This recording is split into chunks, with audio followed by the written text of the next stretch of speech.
Surface chemistry के अंदर ना चैप्टर 2 पार्ट के अंदर है। जो इसका पहला पार्ट है उसका नाम है एडजॉर्प्शन, सही है। और दूसरा जो पार्ट है उसका नाम है कोलॉइड। हालांकि कोलॉइड का एक लेक्चर पहले हो चुका है, लेकिन फिर एक बार रिवाइज कर लेंगे, कोई ऐसी बात नहीं है। तो सबसे पहले स्टार्ट करने जा रहे हैं एडजॉर्प्शन। एडजॉर्प्शन क्या चीज है? तो एडजॉर्प्शन का मतलब होता है जब कोई चीज किसी दूसरे के सरफेस पे आकर के बैठ जाए, तो ये फिनोमेनन क्या कहलाता है? एडजॉर्प्शन कहलाता है।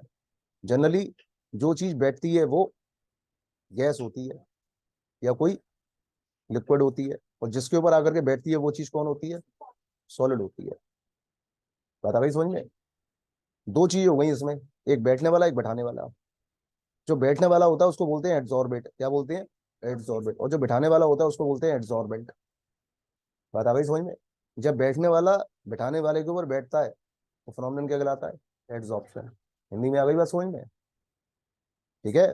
बैठने वाले को यहाँ पे नाम दे देंगे एक्स, बैठाने वाले को नाम दे देंगे। तो ये जो एक्स अपॉन एम का रेशियो होगा ना, इसी को बोलेंगे रेट ऑफ एड्सॉर्प्शन। क्या बोलेंगे? या फिर कभी कभी इसे नाम दे देंगे एक्सटेंट ऑफ एड्सॉर्प्शन। क्या नाम दे देंगे? Extent of adsorption. इतनी बात आ गई नहीं आ गई समझ में? तो एड्सॉर्प्शन एक ऐसा फिनोमेनन है जिसमें की चीज कहाँ करके बैठती है? सरफेस पर। सही है। सबसे बढ़िया एड्सॉर्बेंट कौन होता है? तो बहुत सारी चीजें होती हैं एड्सॉर्बेंट का काम करती हैं, जैसे कि एनिमल चारकोल है, बोन चारकोल है। सबसे बढ़िया एड्सॉर्बेंट होता है तुम्हारा सिलिका जेल। जितना भी आप इलेक्ट्रिकल आइटम बाजार से खरीदते हैं या कोई नया प्लास्टिक का आइटम बाजार से खरीदते हैं, तो उसमें एक पैकेट निकलता है सिलिका जेल का, जिसमें छोटे छोटे दाने होते हैं। उसका काम होता है मॉइस्चर को एब्जॉर्ब कर लेना। क्या कर लेना? Not absorb, not absorb. Absorb नहीं बोल रहा हूं मैं क्या बोल रहा हूँ?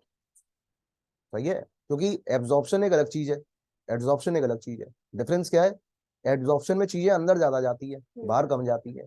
एब्जॉर्प्शन के अंदर चीजें सरफेस पे बैठती है, अंदर नहीं जाती है। इतनी बात आ गई नहीं आ गई समझ में? कोई भी एब्जॉर्प्शन जब भी होगा ना, तो बिना एब्जॉर्प्शन के तो हो ही नहीं सकता। क्योंकि जब तक कोई चीज सरफेस को टच नहीं करेगी, अंदर कैसे जाएगी भाई? तो बिना एब्जॉर्प्शन के तो एब्जॉर्प्शन कभी होता ही नहीं है। समझ में आ गई नहीं आ गई बात? अब अगर जिस रेट से एब्जॉर्प्शन हो रहा है अगर उसी रेट से एब्जॉर्प्शन हो जाए, सही है, जिस रेट से एब्जॉर्प्शन हो रहा है अगर उसी रेट से एब्जॉर्प्शन हो जाए, तो ये फिनोमेनन जो होगा वो कहलाता है सॉर्प्शन। क्या कहलाता है? बात आ गई समझ में?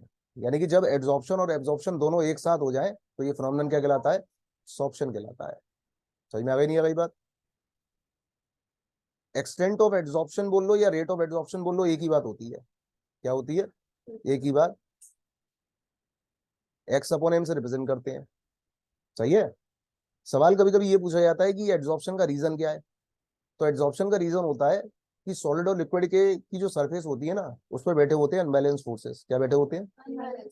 इन फोर्सेस को बैलेंस करने के लिए चीजें कहाँ बैठ जाती हैं? सरफेस पर। चीजें कहाँ बैठ जाती हैं? समझ में आ गई नहीं आ गई बात? यानी ताकि फोर्सेस कैसे हो जाए? वापस बैलेंस हो जाए।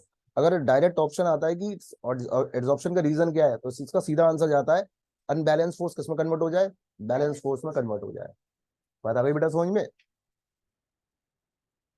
अब जो चीज सरफेस पे बैठी हुई है अगर वो वापस खड़ी हो जाए, उठ जाए, निकल जाए, तो फिनोमेनन क्या कहलाएगा? बात आ गई नहीं आ गई समझ में? जैसे तुम जिस सीट पे बैठे हुए हो अगर उस पर से खड़े हो जाओ तो तुम्हारा क्या हो गया? Desorption.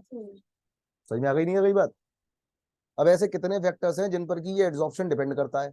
What are the factors affecting the rate of adsorption? यानी एक्स अपॉन एम का जो रेशियो, जो एक्स अपॉन एम है, वो कितने फैक्टर्स पर डिपेंड करता है? तो एक्स अपॉन एम की जो वैल्यू होती है वो डिपेंड करती है बैठने वाले के नेचर पर। बैठने वाले के नेचर पर। बैठ कौन रही है? गैस। तो नेचर ऑफ गैस पर डिपेंडेंट होगी या नहीं होगी? बात आ गई समझ में? जो गैस जितनी आसानी से लिक्विफाई हो जाएगी वो गैस उतनी आसानी से एड्सॉर्ब भी हो जाएगी। क्यों? क्योंकि एक बड़ा सिंपल सा फिनोमेनन है कि मान लो कि मुझे किसी गैस को लिक्विड में डालना है। ये बात आप अच्छे से जानते हो, कोई गैस आसानी से लिक्विड में घोली नहीं आ सकती है। लेकिन अगर वो गैस लिक्विड में पहले कन्वर्ट कर ले और फिर लिक्विड को लिक्विड में मिला ले, तो अल्टीमेटली गैस लिक्विड में तो आ गई। बात आ गई नहीं आ गई समझ में?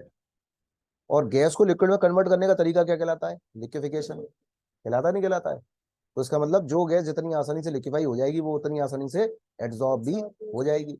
अब तुमको मैंने O2N2 गैस दे दिया, एक मीथेन दे दिया, एक अमोनिया दे दिया, ये सभी गैसेस हैं, ये सब की सब एड्सॉर्ब होती हैं। सवाल लेकिन ये पूछा जा रहा है बताइए इनमें सबसे ज्यादा जल्दी गैस कौन सी एड्सॉर्ब होगी? वो कौन सी गैस है जो सबसे जल्दी एड्सॉर्ब हो जाएगी? तो भैया जो हेटेरोटॉमिक गैसेज है ना, उनका एड्सॉर्प्शन होमोटॉमिक से ज्यादा होता है। ये बात मैंने हेनरी लॉ के अंदर भी पढ़ाया था। बात आ गई नहीं गई समझ में? जितनी भी हेटेरोटॉमिक गैसेज हैं, उनका एड्सॉर्प्शन होमोटॉमिक गैसेज से ज्यादा होता है। हेटेरोटॉमिक जैसे कि मीथेन अमोनिया, होमोटॉमिक जैसे कि ऑक्सीजन नाइट्रोजन। बात आ गई नहीं आ गई बेटा समझ में? ये बात याद रखना, हेटेरोटॉमिक गैसेज होमोटॉमिक से ज्यादा जल्दी एड्सॉर्ब हो जाती है।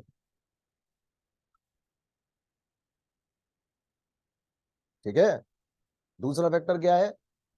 टेम्परेचर। दूसरा फैक्टर क्या है? टेम्परेचर। टेम्परेचर बढ़ा दिया तो एड्सॉर्प्शन की रेट कम हो जाएगी। वजह, क्योंकि एड्सॉर्प्शन कैसा है? एक्सोथर्मिक। जो रिएक्शन एक्सोथर्मिक होती है वो हमेशा लो टेम्परेचर पर फेवर करती है फॉरवर्ड डायरेक्शन में। हाई टेम्परेचर कर दिया तो बैकवर्ड आ जाएगी रिएक्शन। बात आ गई नहीं आ गई समझ में? इसलिए एड्सॉर्प्शन हमेशा किस पर होता है? लो टेम्परेचर पर। किस पर होता है? लो टेम्परेचर पर। ये बात आ रही है नहीं आ रही है समझ में? इससे तुम्हें ये बात समझ में आ गई कि अगर सरफेस एरिया तुमने बढ़ा दिया तो एड्सॉर्प्शन की जो रेट होती है वो बढ़ जाती है।